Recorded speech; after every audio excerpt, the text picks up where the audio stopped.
Hey everyone, welcome back to the channel. Today, we're diving deep into the incredible roller coaster life of none other than Walter Elias Disney. Yes, that's right, the visionary behind the magic, the man who built an empire on dreams.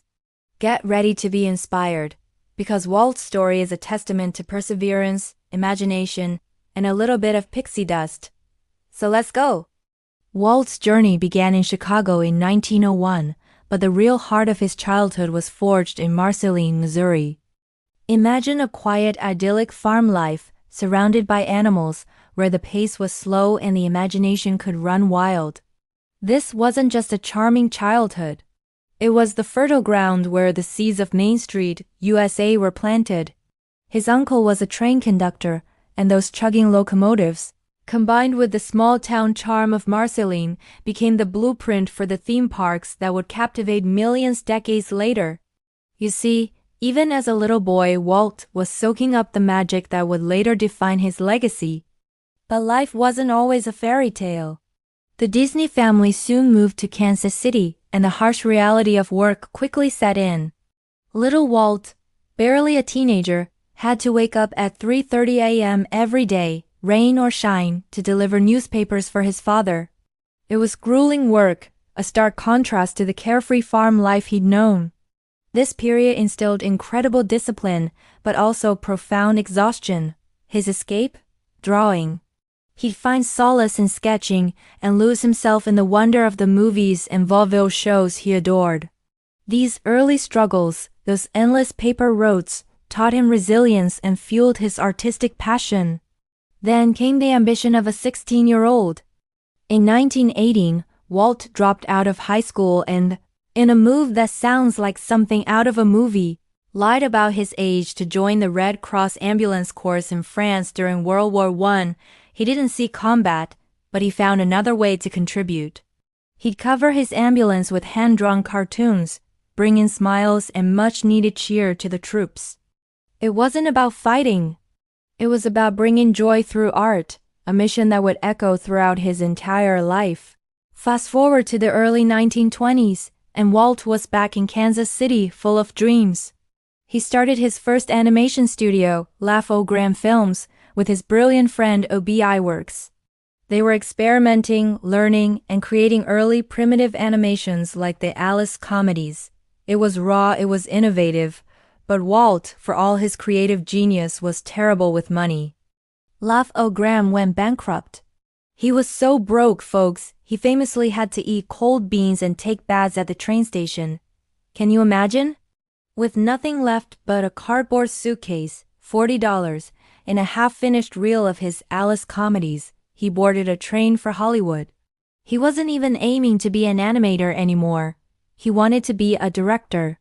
He and his brother Roy pooled their meager resources and started the Disney Brothers Studio. Their first big hit? Oswald the Lucky Rabbit. Oswald was an immediate sensation, a true star. Things were looking up, but then a devastating blow. Walt asked his distributor, Charles Mintz, for more money. Mintz, with a smirk, revealed that Universal owned the rights to Oswald, and he had secretly poached all of Walt's animators.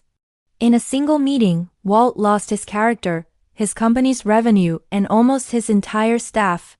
He was 26 years old, had failed twice, and was just robbed blind. This moment didn't break him. It hardened his resolve to own everything he created. On a silent train ride back from that disastrous meeting, something incredible happened. Walt, defeated but not defeated, started sketching a new character. He drew a mouse he initially named Mortimer. But his wife Lillian, ever the practical one, suggested a happier, friendlier name, Mickey Mouse. And just like that, a legend was born. In 1928, Walt took another monumental risk. He insisted that the first Mickey Mouse short, Steamboat Willie, must have sound and music synchronized with the animation. People called him crazy. It had never been done before. But Walt knew. When Steamboat Willie debuted, it was a sensation. It changed the animation industry overnight, and Walt himself, with his squeaky voice, even provided Mickey's voice for years. Then came what critics dubbed Disney's Folly. From 1934 to 1937, Walt poured everything into a full-length animated movie, Snow White and the Seven Dwarfs. It cost a staggering, unheard of $1.5 million. He trained animators, used live-action references, and even invented new technologies. Everyone thought he was mad. But when Snow White premiered, it wasn't a folly, it was a triumph. It became the highest-grossing film of its time, and Walt received a special Oscar, one full-sized award, plus 7 little ones for the dwarfs. He proved that big risks can lead to even bigger rewards. The 1940s brought new challenges.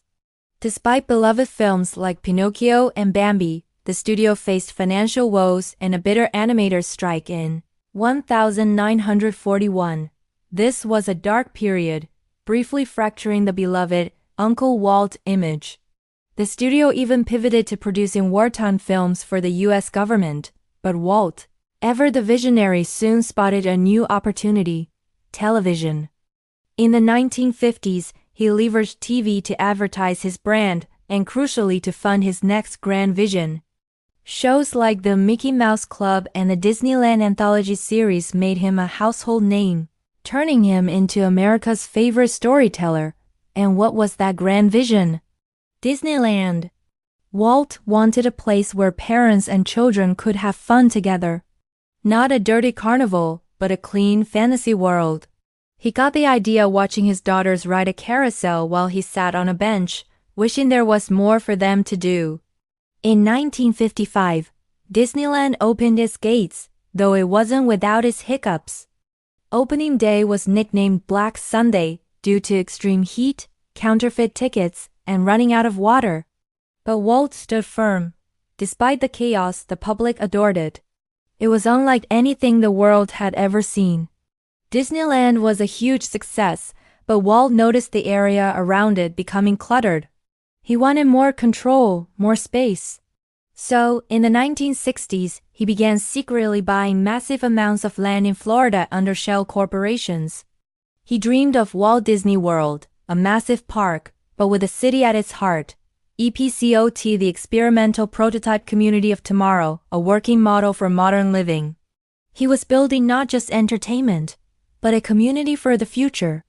Tragically, Walt never saw his Florida dream realized. In 1966, he was diagnosed with lung cancer from a lifetime of chain smoking.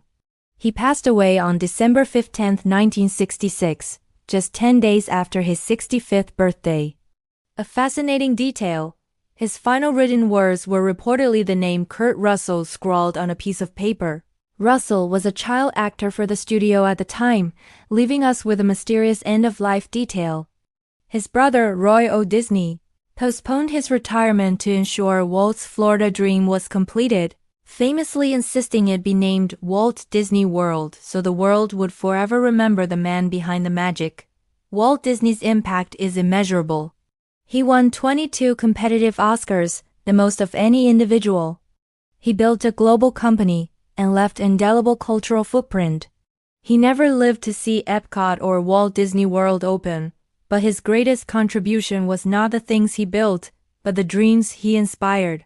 He taught us that imagination is the most powerful force in the world.